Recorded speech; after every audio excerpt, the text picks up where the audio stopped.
So in this video I'm gonna continue where I left off in the last video, and that was just sparks on one of the two spark plugs. So when I purchased this engine, not that one, this is the Crescent in the other video, this one, the Yamaha 1974. The seller said that you just have to fill up with gas and maybe change spark plugs and clean the carburetor and it's ready to go. It's almost unused. It actually turns out it's almost unused, and now, much later, I know why. This video will show how to get sparks on both plugs again, but it will, however, not solve the main issue, which will be in another video later.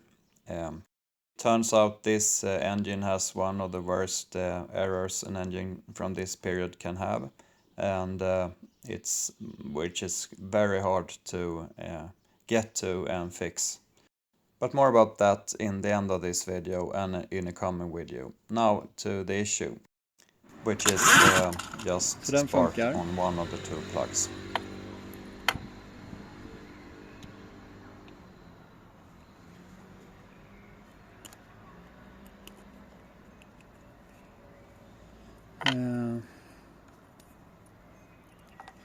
Vänta. Nu kan du då. En gång till nu. Den funkar inte. Så. Det är antingen den eller den som är trasig. Men det har vi redan testat. This is not what I do every day, so this is my first time trying to troubleshoot this, and it's not that complicated, but it takes a while to understand what's actually wrong here. Så om vi tar den röda hit.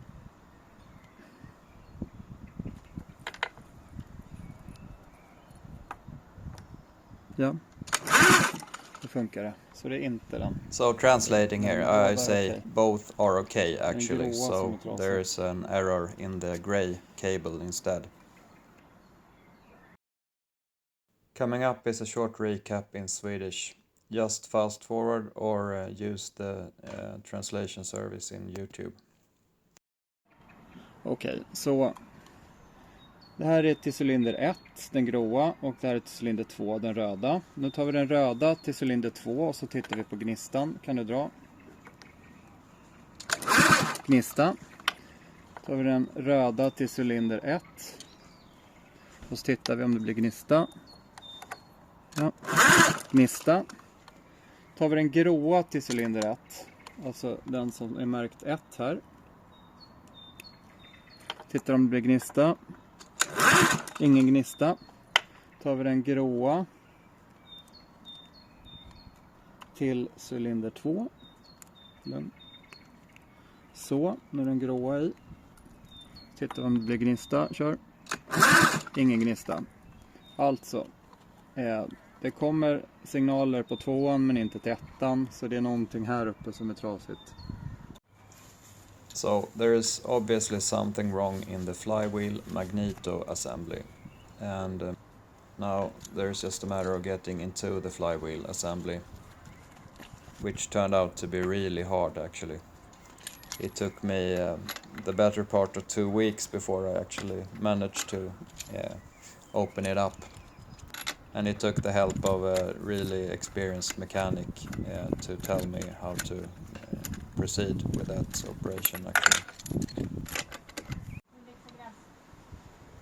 First thing is to remove the flywheel cover.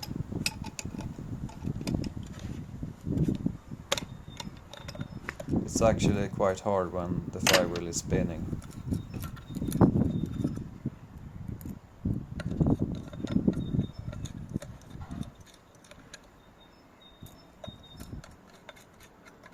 When doing this, I noticed that 2 of the 3 brackets under the nuts were missing, so someone has been in here before.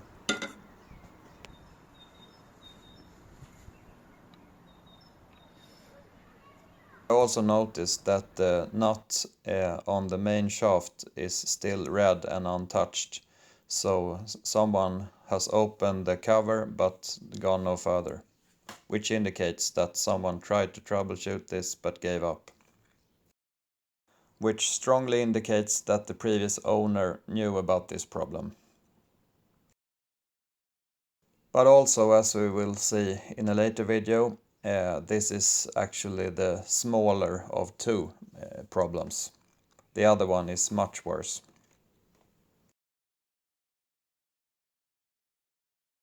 There are some small openings in the flywheel, but they're not big enough to be able to troubleshoot, so the cover has to come off. And this cover is called rotor assembly in the Yamaha IPC.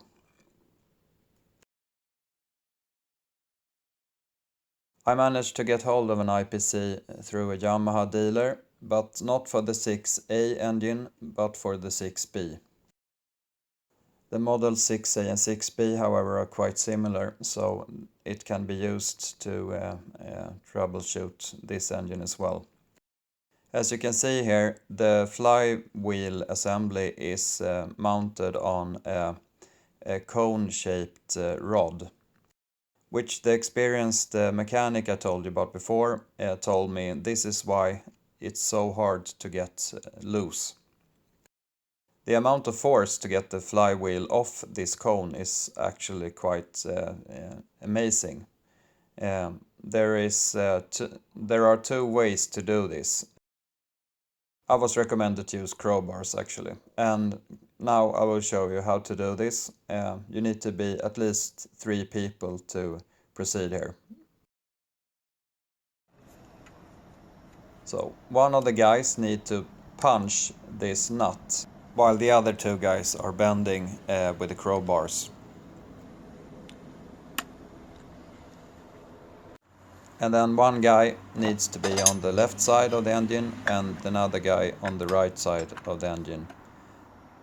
I had a lot of different crowbars, so we experimented which ones fit the best and which ones to use and how to use them not to damage the engine. So this was the method I found out which actually worked in the end. But it took an insane amount of force. In the end I had to choose between throwing away the engine or use more force. And we chose to actually use as much force as we could.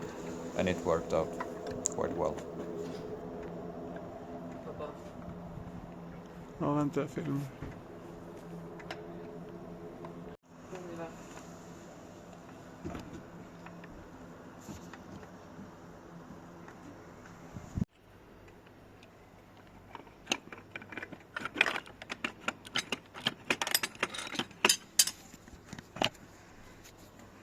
Due to all hammering on the flywheel shaft, there is a small bend on it, but I don't think that will be any problem when running the engine. But it's unfortunate.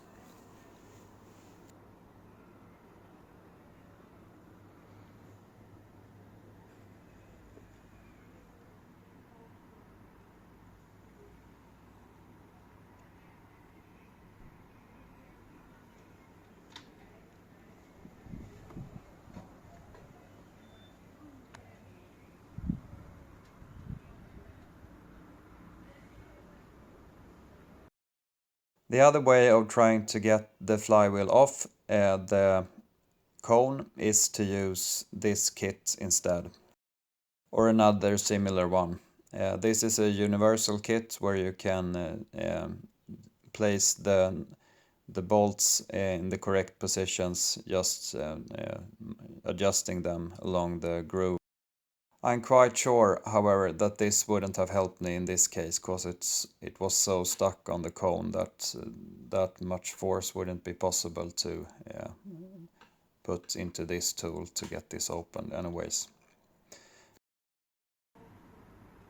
So, well, with the flywheel finally off, it was time to start troubleshooting the missing spark. Here you can see a couple of coils and a couple of condensers. There are actually 3 coils here. That took me a while to figure out. There are actually 2 coils stacked on top of each other, and those are the 2 coils that are providing the sparks to spark plug number 1 and number 2. The larger coil on the opposite side of the flywheel is actually for a generator coil, which is not connected. That coil, I suspect, is needed to be on the flywheel to balance it when it's spinning. So to troubleshoot coils and condensers, we need to have a tool for that. This tool can measure both inductance and capacitance, and it's quite easy to do. You just need to find the points to put the leads. Going through a lot of videos on YouTube, I found out that the capacitance should be around 0.1, but the inductance was harder to figure out the number for. So I used Copilot to do a calculation, making some very sketchy assumptions about the frequency. It, however, turned out to be quite accurate when I measured. So the capacitance should be around 0.3 Faraday, and the inductance should be around 0.1 Henry. Both coils measured almost identical, 0.1 Henry, and both capacitors actually measured exactly the same value of 0.3. So at this point I understood that both coils and capacitors were actually fine and in good working order. But still there is no spark on one of the spark plugs, which means that the contact breaker is either broken or needs to be cleaned. So this contact breaker didn't generate a spark. Closer inspection, I saw that there was corrosion inside the gap. And using a multimeter, I measured a break in the circuit over the contact, which should measure below 1 ohm. So using a fine grit sandpaper, I just removed the corrosion. And then I measured the resistance over the contact again, and now it was less than 1 ohm. So now I had 2 sparks again, and it was time to test the engine.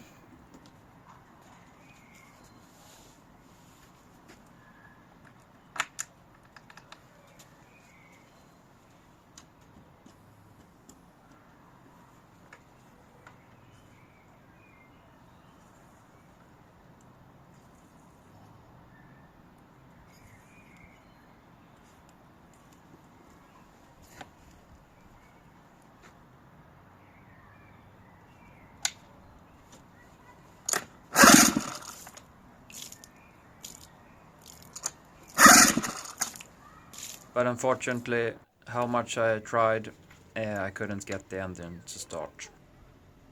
At this point, I tried to change between different spark plugs. A lot of different spark plugs, but that is actually another video.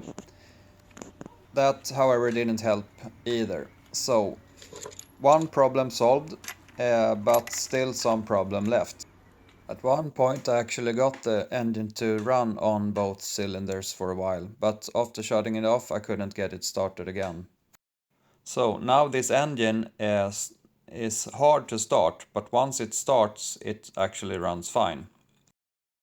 But who has the time to spend like 20 minutes to start an engine? That means that the engine is practically useless.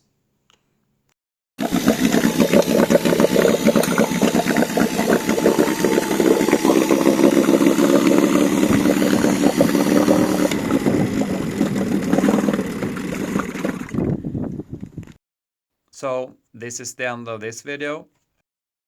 Coming up I will be removing the carburetor, cleaning that one. I've actually did that many times and then ended up buying ultrasonic cleaner as well. I will show you that in the next video, but it turned out not to be the problem. I also purchased a compression tester and tested out the compression, but that as well turned out not to be the problem. Turned out in the end that neither the compression nor the carburetor was the actual problem. So that was quite a long journey to make for me to get to this point. And there are at least a couple of more videos on this engine before I'm done. So stay tuned and subscribe, and don't miss my coming videos.